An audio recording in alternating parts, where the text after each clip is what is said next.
Magandang araw sa inyong lahat. Ang paksang tatalakayin ko ngayon ay tungkol sa pagmamalasakit.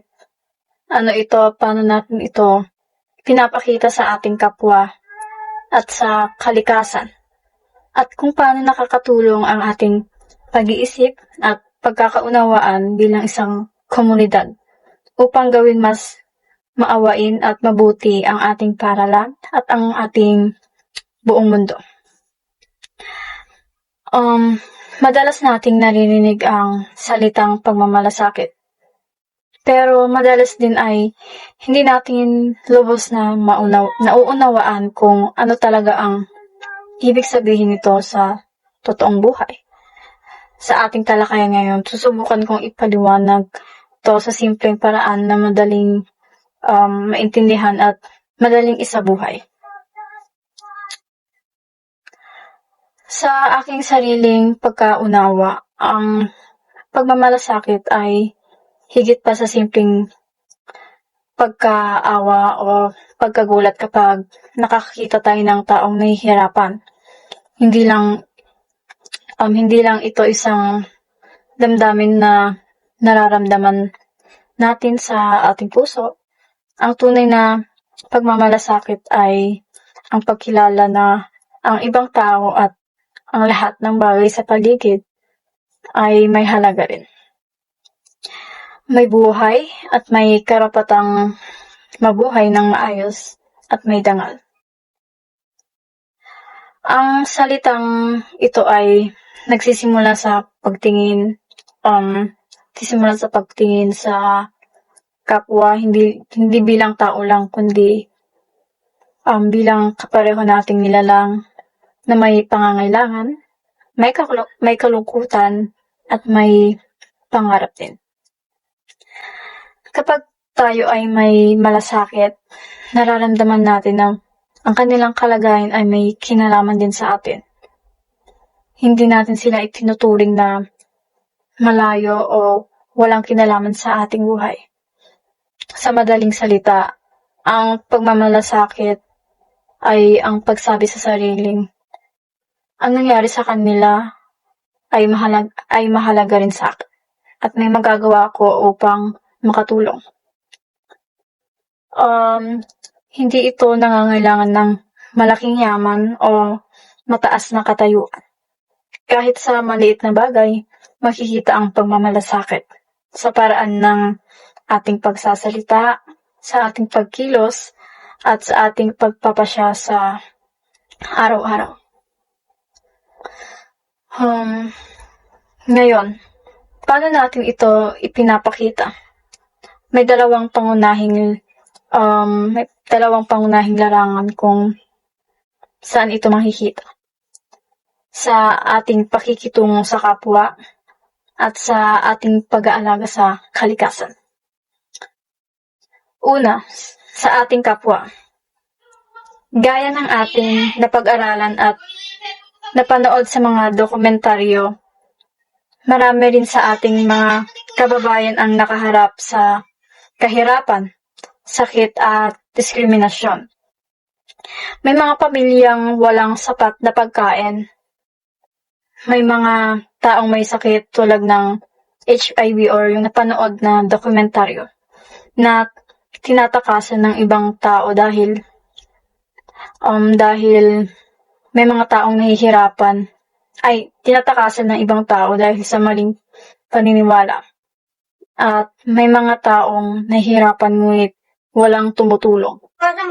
Ang pagmamalasakit dito ay ang pag-unawa sa kanilang kalagayan at hindi agad paghuhusga at pagtulong sa abot ng ating makakaya.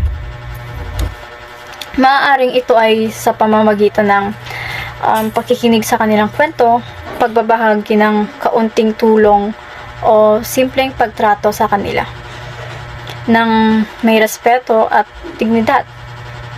Ayon din sa aral ni Levinas, ang pagharap sa kanila ng may bukas na puso ay isang paraan ng pagtupad sa ating tungkulin bilang tao.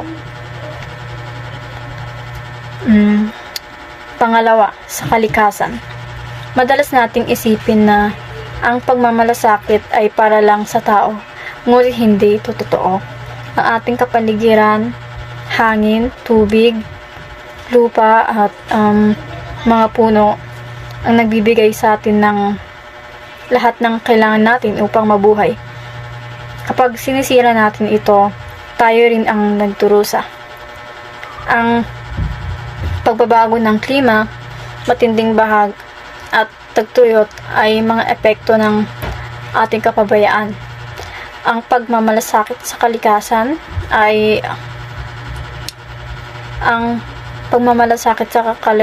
ay pagkilala na ito ang ating tahanan. Pinapakita natin ito sa simpleng gawain. Hindi pagtatapon ng basura kung saan-saan, pagtitipid sa tubig at kuryente, pagtatanim ng puno at pag-iwas sa pag-aksaya ng pagkain. Gaya ng ipinakita sa dokumentaryong Walang Tapon, Walang Gutom, ang pag-iingat sa yaman ng kalikasan ay paraan din ng pagtulong sa kapwa na umaasa rito.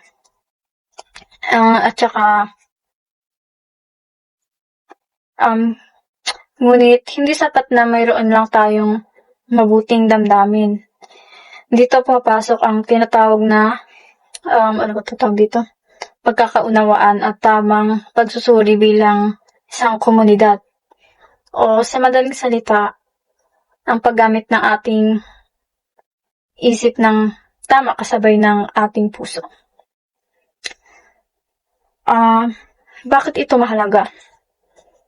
Dahil kung ating pagtulong ay walang tamang pag-iisip, maaari tayong makagawa ng mali. Halimbawa, kung tutulong tayo ng walang malalim na pagkaunawa sa sitwasyon, maaari nating sanayin ang iba na laging umaasa sa tulong.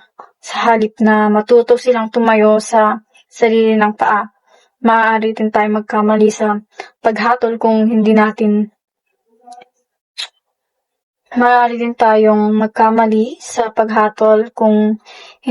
alam ang buong kwento ng isang tao. Bilang isang komunidad, maging sa ating paaralan dito sa Pan Pacific University o sa ating bayan, ang tamang pagsusuri ay nangangahulugang una, naghahanap tayo ng tamang impormasyon bago tayo magdesisyon o manghusga. Pangalawa, pag-uusapan natin ng maayos kung ano ang tunay na pangangailangan ng ating kapwa at ang ating kapaligiran. Pangatlo, tinitiyak natin na ang ating mga gawain ay magdadala ng tunay at pangmatagalang kabutihan. Hindi lang panandali ang ginhawa. Kapag ang ating pagmamalasakit ay may kasamang tamang pag-iisip at pagkakaisa, mas nagiging epektibo ito. Sa ating paaralan, makikita ito kung magtutulungan tayo upang panatilihing malinis ang paligid, magturo ng tamang kaalaman sa kalusugan at pangangalaga, tanggapin ang bawat mag-aaral ng walang diskriminasyon. Sa buong mundo naman, ang ganitong pag-uugali ang magiging daan upang malutas ang mga suliranin ng kahirapan, sakit at pagkasira ng kalikasan. Ayun nga, bilang pagtatapos, ang pagmamalasakit ay ang pagsasama ng puso at isip. Ito ay ang pagkilala na tayo ay magkakaugnay. Ang kalagayan ng isa ay kalagayan ng lahat. Nagpapakita dito na ang ating kapwa at sa kalikasan at sa pamamagitan ng tamang pag-unawa at pagkilos bilang isang komunidad, unti-unti nating nagagawang mas maawain at mas makaturungan ang mas mabuting ating paaralan at ang buong mundo. At yun lang. Salamat sa pakikinig.